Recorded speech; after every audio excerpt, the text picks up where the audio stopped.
তো hello guys, কেমন আছেন আপনারা? আশা করি ভালো আছেন। তো আমি আজকে আমার বাসায় কী কী আছে সব কিছু আপনাদের মাঝে তুলে ধরার চেষ্টা করব। পুরো ভিডিওটি দেখতে থাকবেন।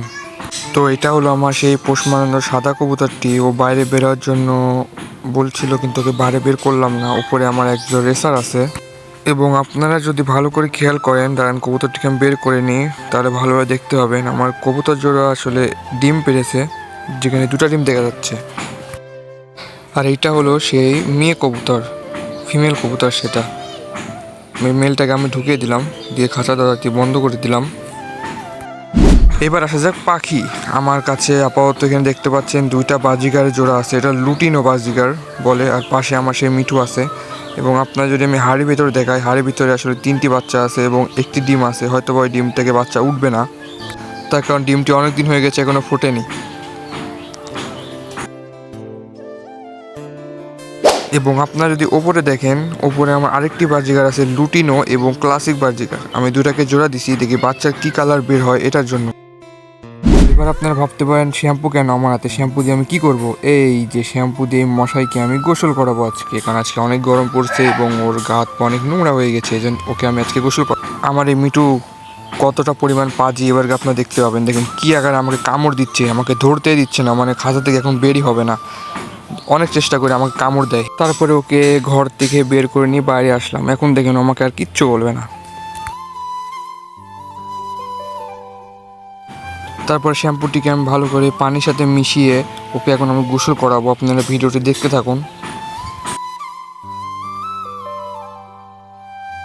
আসলে ওর লেজে অনেক নোংরা হয়ে গেছে, আর টিয়া পাখির আসলে লেজটা দেখতে সুন্দর লাগে, এই জন্য লেজটাকে আমি ভালোভাবে পরিষ্কার করে দিচ্ছি শ্যাম্পুর ফেনা দিয়ে, যাতে লেজটা আসলে সুন্দর দেখা যায় এই জন্য।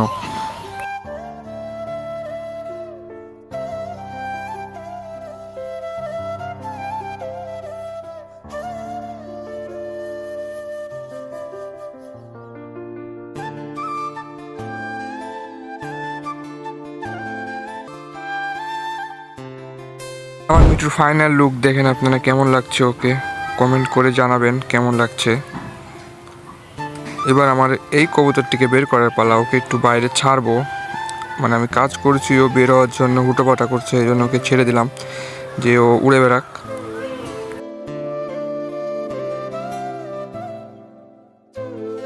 এবার এটা আবার নিচে চলে এসেছে।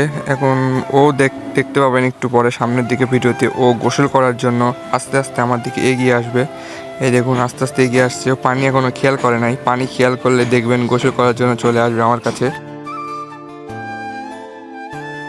এবারও আমার মিঠুকে একটু ভয় দেখানোর চেষ্টা করছে ডেকে ডেকে, কিন্তু আমার মিঠু তো ভয় পাওয়ার পাত্রই না। দেখুন ও একটুও ভয় পাচ্ছে না।